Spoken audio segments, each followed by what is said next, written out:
Hey YouTube, I'm Copy, and I thought I'd just show you my builds that I use in everyday content and endgame content, just because I saw Bash's video and I felt inspired, thought it'd be something fun to do. We're gonna start with Solar here, the Solar build I got going. I got Icarus Dash and Touch of Flame on. Icarus Dash, I'm not gonna use Heat Rises in endgame, it's not viable at all. What am I gonna do with more melee energy? Touch of Flame for the fusion grenades. We're going to do the Starfire Protocol build. That's what I use in like basically everything. And then of course Celestial Fire, because this ranged melee is better than Incinerator, purely for the range. And also the damage isn't that bad either if all three bolts hit. Since I am using Starfire Protocol, I decided to build heavily into an ignition focused playstyle. So I've got Ember of Searing for two reasons. One is for the stat bump, so I can have 10, 10, 10. I've got 111 discipline because of Ember of Char. We'll get to that in a moment, though. Ember of Searing, since I'm not using Heat Rises to get my melee back, I can use Ember of Searing, and then grenade kills I uh, get my melee back faster. And my melee is important in the build because one fusion grenade and one melee, as long as you have Ember of Ashes equipped, will cause an ignition. Very nice. Very nice to have. And since I am building into an ignition heavy build, Ember of Char, solar ignitions do spread Scorch, which just allows you to chain more ignitions. And then of course it gives you a plus 10 discipline. Very nice. Ember of Eruption, solar ignitions have a bigger area of effect. And then Ember of Ashes, you apply more Scorch stacks. This just makes it easier to cause ignitions. And also chain ignitions with Ember of Char. Moving on, we're going to go to Voidwalker. The Voidwalker build I like to use for everything, I just put on Netherrex Sin because it's so easy and so free. Void kills of any type, ability, or weapon increase ability recharge rate. I think it's a 300% increase in PvE, which is kind of insane. It's kind of dumb. I like to use Empowering Rift instead of healing because I have Devour active, and it's just so easy to keep Devour up all the time with Echo of Persistence, as long as you're just getting a kill every 8 or so seconds, it's easy to chain. And then of course Child of the Old Gods, very good in endgame PvE because uh, it does two things. It'll weaken enemies, and then depending on which rift you have equipped, it'll either grant you grenade and melee back if you're running healing, or health if you're running empowering. I'm already running empowering because I'm using Feed the Void, so the health is kind of nice if I happen to not have Devour procced, but I need the healing. The healing is actually not that bad. It's about the same speed as just a regular healing rift, but it just comes in chunks instead of a steady stream, so do keep that in mind. Echo of Expulsion. I use this fragment purely for the fun factor. I was a top tree Voidlock main because I liked seeing things explode in purple whenever I got an ability kill, so I used this fragment purely for the fun factor. If you wanted to swap it out for Obscurity or something like, where's it at? Instability for volatile rounds, or even Reprisal for more super energy, go ahead. I like this fragment purely for the fun factor. And then of course Echo of Undermining, very solid fragment. Void Grenades weaken targets. We're going to have our abilities, especially our grenade, back much faster because of Devour. Final Blows will grant us grenade energy. Echo of Remnants, I'm running Vortex Grenade. It's one of the better grenades in the Voidwalker kit because it sucks enemies in. Very nice. Very nice to have. Longer lasting grenades, always a good thing. And then Echo of Persistence. Void buffs applied to me will last longer. This just helps me keep Devour up and chain it for longer. If you don't want to run Echo of Persistence, you don't have to. It's just more of a nice thing to have. It's not necessary in the build. You could go for, like I said, Instability, Obscurity, Reprisal, or you could do something like, I don't know, just a stat bump like Leeching if you wanted. I like Persistence. for Voidwalker, because it's always nice to chain devour and keep it going for longer. Another thing that I like to use for Void is Secant Filaments. A lot of people don't know this, but the Devour that is granted to you from Secant Filaments is actually different from Devour that's granted to you from the Feed the Void aspect. So the Devour from Secant Filaments is a longer lasting form of Devour, and when you pair it with the Echo Persistence Fragment, it's actually capped out at 22 seconds as opposed to 15 if you're not running Secant Filaments. So if you do choose to use Secant Filaments, especially in the endgame, which I know I do, because sometimes the overload mods just suck for the season, having a 22-second Devour with Persistence is amazing. The only caveat, though, is that you have to activate Devour from Secant Filaments first, so you have to put your Rift down first if you want that longer lasting Devour. Other than that, very solid. Just a longer lasting Devour. If I had a better roll of these, I would honestly use these over Nezarec Sin. Because having a longer lasting Devour, I'm not going to complain. If I had a longer lasting Devour, I would swap out Persistence for something like probably Obscurity for the finishers grant Invis. But I think having a 22-second Devour is kind of dumb.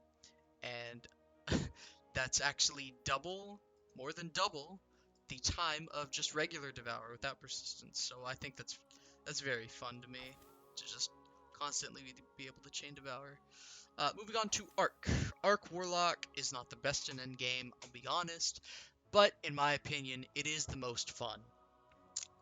I like to run Storm Grenade because it's one of the better Arc grenades out there.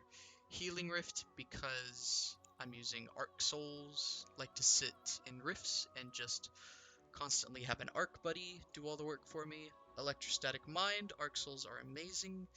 Pair this with Fallen Sunstar, instantly outclasses Crown of Tempest in anything. I mean, Fallen Sunstar is just stupid. The ability regeneration you get from Ionic Traces, it's just dumb.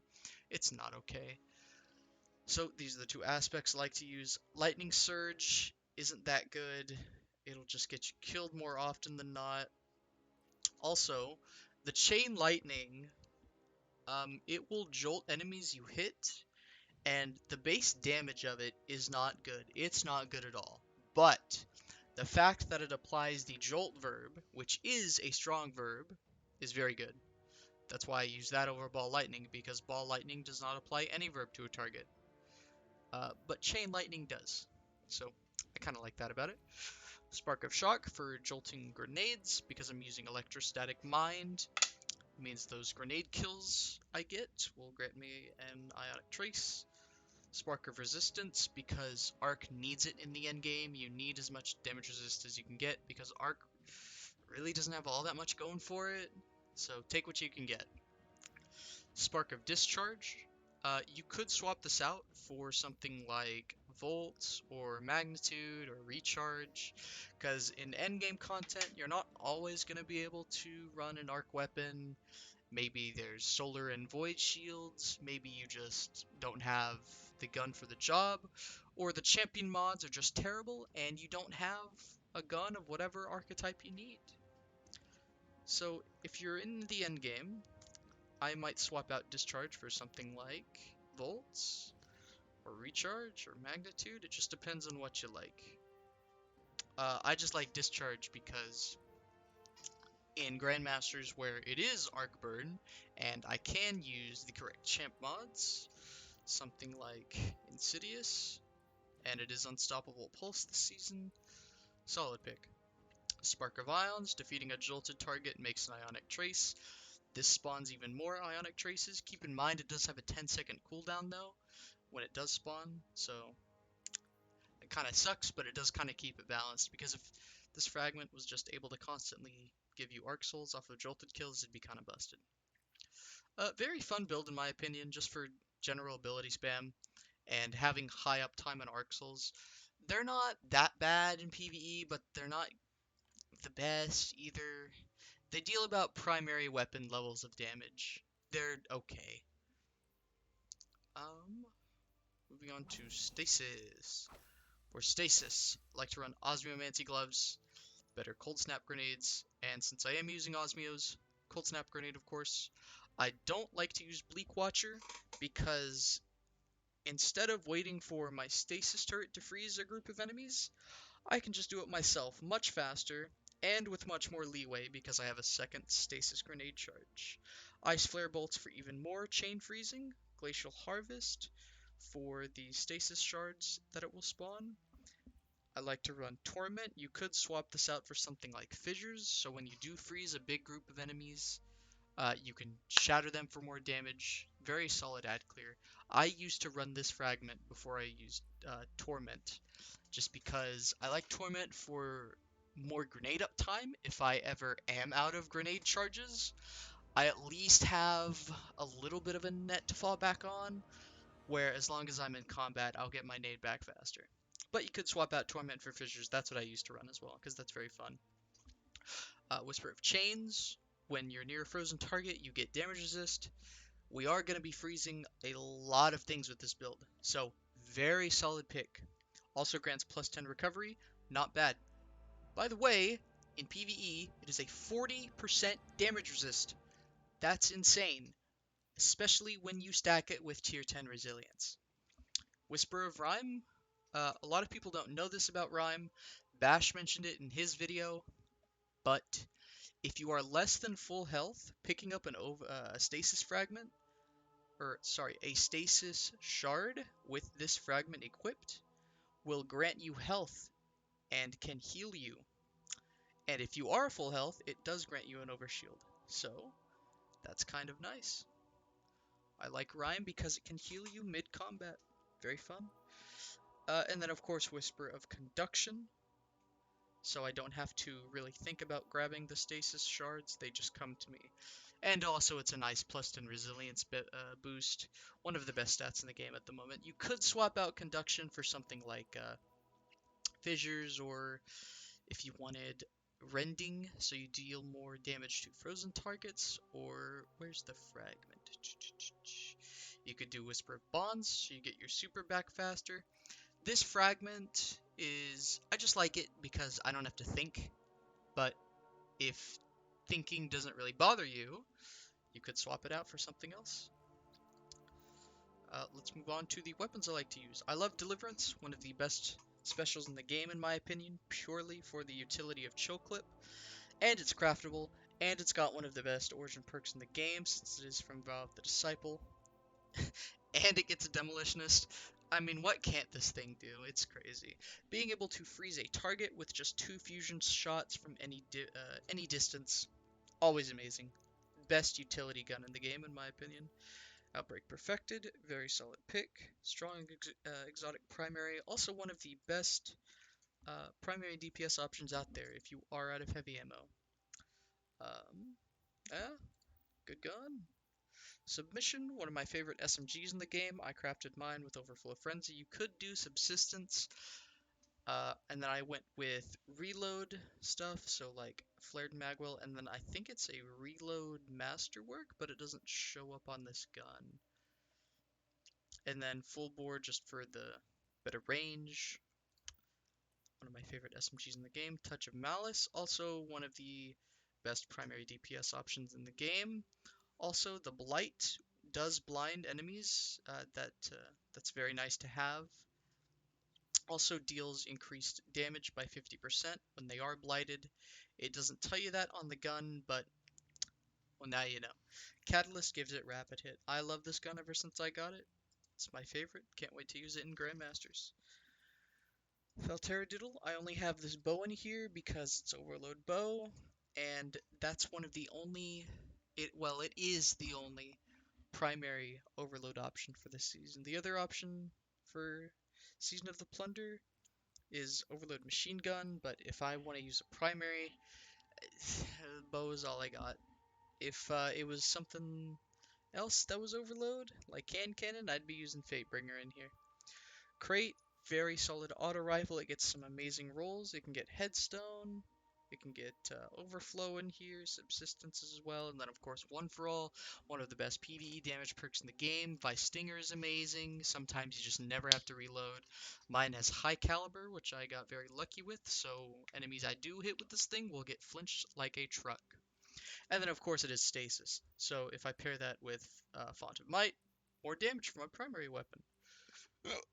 With the Horde, always been one of the best exotics in the game. S tier option, need I say more. Smite of Moraine, this is one of my favorite pulse rifles I have probably ever used in PvE. I cannot wait to craft this thing with either Demolitionist One for All or Focused Fury One for All. I don't know which one I'm going to craft, they're both amazing rolls. Also comes with Runneth Over, so if I had something like Tac Mag or Pendant Mag, I do have Extended Mag, but I don't like that it just tanks your reload speed. I've seen videos where people with like a mag perk and then something like backup mag. Oh, it caps at 48 anyway. Okay. But I have seen videos of people with the Runneth Over perk with five allies near. It overflows it to like 100 plus. It's crazy. One of the best feeling pulses in the game. Also one of the best looking. I mean, this thing is sexy with the shader I have on it equipped. By the way, the shader is Crucible Vermilion if you want this sort of dark look with red spikes, red blood spikes. I like it. Moving on to the energy slot, Taraba, one of my favorite exotic primaries in the game.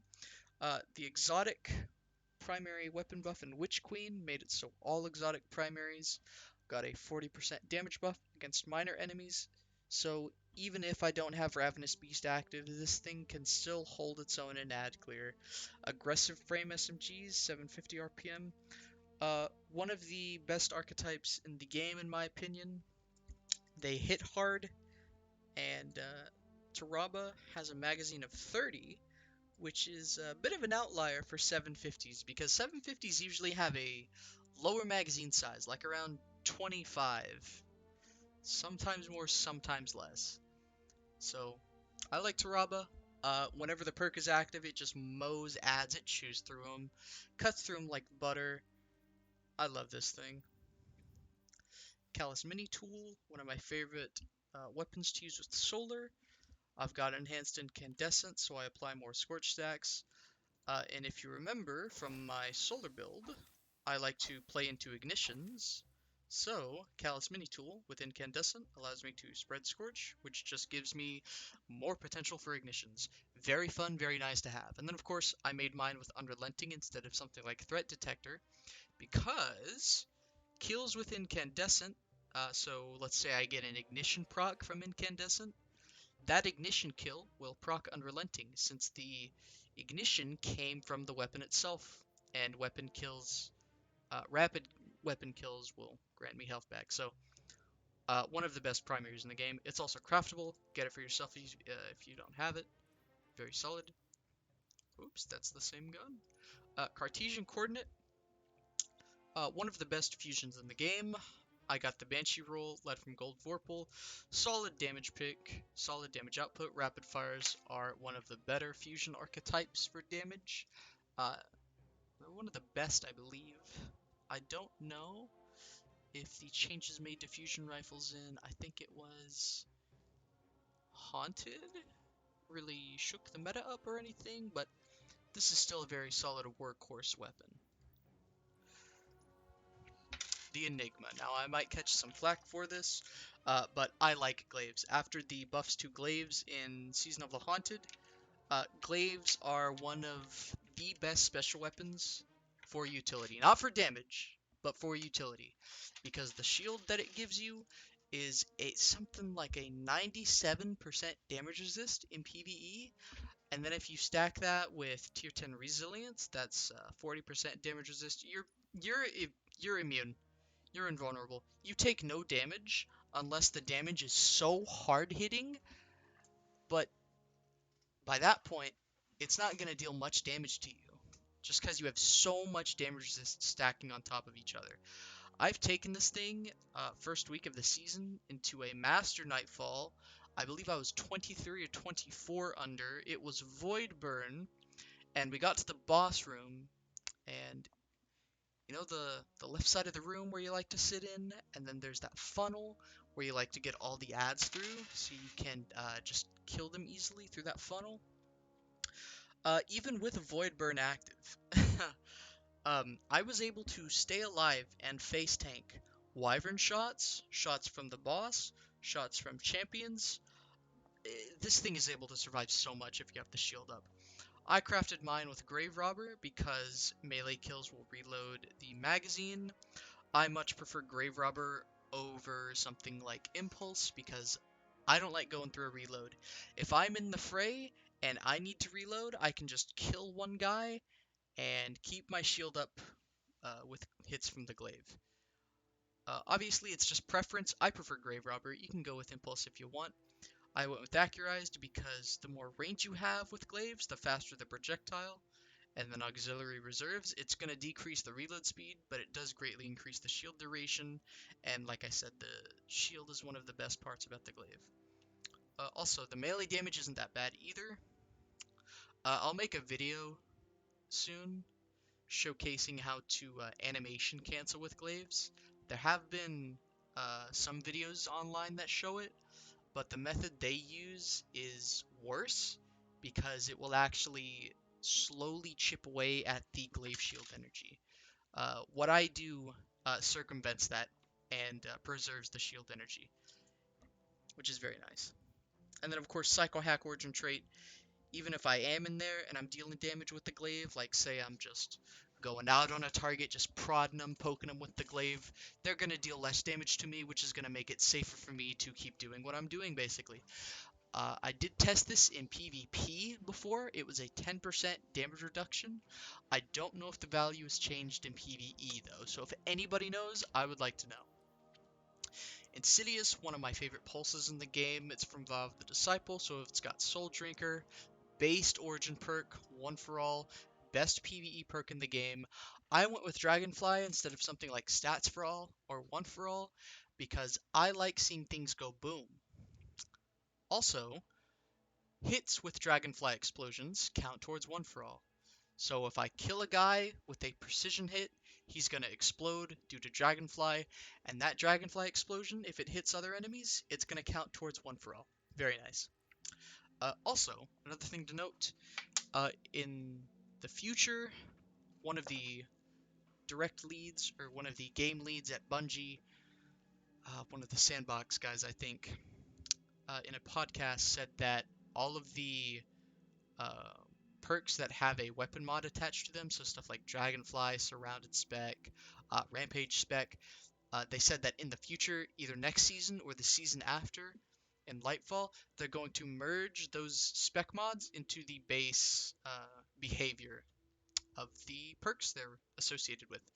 So in the future, uh, Dragonfly on its own will be what Dragonfly Spec is with Dragonfly. So in the future, I'll be able to run Minor Spec with it. Very nice change. Can't wait to see that happen. Uh, Doom of Chelchis. I just recently leveled this up high enough to where I could craft Firefly and One for All. And of course, I went with the higher magazine size because Runneth Over. It's amazing. Just like Dragonfly, Firefly does the same thing for One for All, where I kill one guy and it procs One for All for me. Very fun, very easy. Another added bonus of Firefly is precision kills will increase my reload speed as well. About a little less than Outlaw, but still pretty good. One of my favorite scouts I've ever used so far. For Bearance, the best add clear weapon, hands down. I don't think anything else even comes close other than Salvager's Salvo. But the nice thing about Forbearance is that it's a waveframe, so it can cover much more distance than something like Salvager's, which is restricted to a blast radius. This thing can cover an entire hallway. It is insane.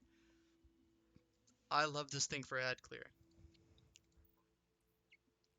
Trinity Ghoul, I've only got this here because it's one of the very few bows that I actually can stomach. I don't like bows, but this one ain't so bad because the chain lightning is pretty good. I like it. If it wasn't Overload Bow only this season, I would probably swap out Trinity Ghoul with something like Delicate Tomb So that way I can have an exotic special in case I just happen to have the slot free. And Delegate Tomb is also very good. Even if I'm not running Arc, I can still generate Ionic Traces off of the intrinsic trait, where kills with it have a chance to make an Ionic Trace. So, very fun. Onto the heavies. Reed's Regret. I use this gun for boss damage in stuff like raids or dungeons if I'm with teammates. Triple tap firing line, very solid pick. Enhanced battery for a 6 in the mag, so I have an additional triple tap proc. The reason I use Reed's Regret over something like Cataclysmic is because this perk right here, Vice Stinger, one of the best origin perks in the game, hands down, especially on a linear. I've had many times, especially in day 1 King's Fall, I can remember where we're at Oryx, we're damaging, or we're Priest and we're damaging, and I've just never had to reload. One of the best primary damage, or one of the best linears in the game. Moving on, I've got Corrective Measure. I got this roll yesterday before reset, Demo 1 for All. 1 for All, best PvE perk in the game, Demolitionist, good for the utility it provides, and it's also good for bypassing the reload speed of machine guns, because we all know machine gun reload speed is terrible. So it's very nice to just bypass that completely by throwing a grenade.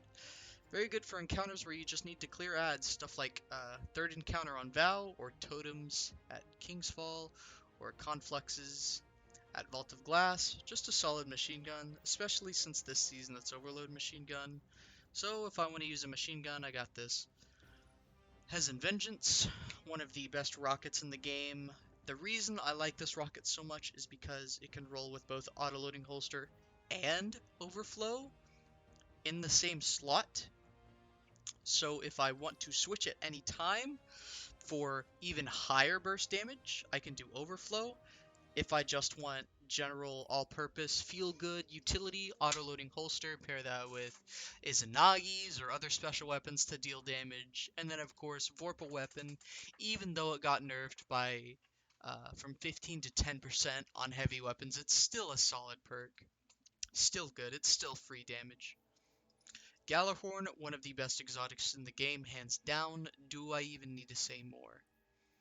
The Lament. I've got this here because there are some encounters where swords are really good, stuff like Nightmare of Galron or Atrax. I just have this here because it's a good close range pick where uh, I'm not sure if I can easily crit the boss or it's just a really tight damage phase like Atrax. This is one of the better burst damage options.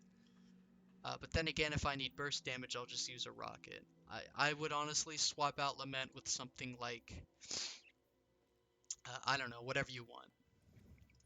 Anarchy, even after the damage nerf it received, and it's still one of the best exotics in the game, purely because that tick damage, you can shoot 2 stickies at an enemy, and then just hide behind cover, and it's just going to deal passive damage over time for you. If you want, you can do Anarchy plus 2 special weapons, so like 2 slug shotguns. That's still very good combo, especially with Arc. The amplified buff massively increases your handling. Yes, your movement speed and weapon handling are greatly increased. If you want to go into that playstyle, you could do something like Getaway Artist and get amplified on command, because eating your Arc grenade grants you amplified. And that's pretty fun. Also, I do believe it's a longer form of Amplified, I think, and it's also a longer lasting Arc Soul. So, Getaway Artist isn't that bad. Also, another thing about Getaway Artist, hits with it, hits with the Arc Soul grant you grenade energy. We'll get to the builds later though. Other half, I've got this crafted Eager Edge Frenzy, mainly just for Eager Edge, because wall skating is so much fun. Taipan, I have this for when I'm solo and I need to deal damage to a boss. Triple Tap and Frenzy. Vice Stinger, of course. This is free, so easy to craft. You only need 2, I believe, to craft it. And the quest line for crafting literally gives you one of them for free. Very good linear fusion. If you don't have a good Reed's Regret, this is very free. One of the best options in the game for any new or returning players, purely because my Stinger is amazing. You could put firing line here if you wanted, so that could be your. You could have two Taipans, one for solo, one for team play. I've already got a good reads though that I've been using, so yeah. That's all the weapons. We're gonna move on to the mods that I like to use for everyday activities and in game. I've got Elemental Charge. It's gonna be a Elemental Well build. And then I have Elemental Ordnance, so killing an enemy with a grenade spawns an Elemental Well of whatever subclass I'm on. High Energy Fire, while I'm charged with Light, I deal more weapon damage. It's a 20% damage buff in PvE. Font of Might, so when I pick up an Elemental Well that matches my subclass, it's going to grant me a damage buff to weapons of that Elemental Affinity that match my subclass as well. So for example, I'm on Solar, I pick up a Solar Elemental Well with Font of Might, I get a damage buff for my Solar weapons, so stuff like Taraba, Hezen Vengeance, Cartesian Coordinates, stuff like that. And then for the last perk, you can just kind of put whatever you want here. You can do Bountiful Wells or whatever. I like Seeking Wells just because I can kind of turn my brain off and the wells will track to me. I don't have to go to them. Very fun. Yeah, that's about everything. That's the builds I use. Meta builds, Meta Drake. If you have any questions, leave a comment, I guess. Yeah, thanks JBash for the idea and inspiration of this video. I'll see you later.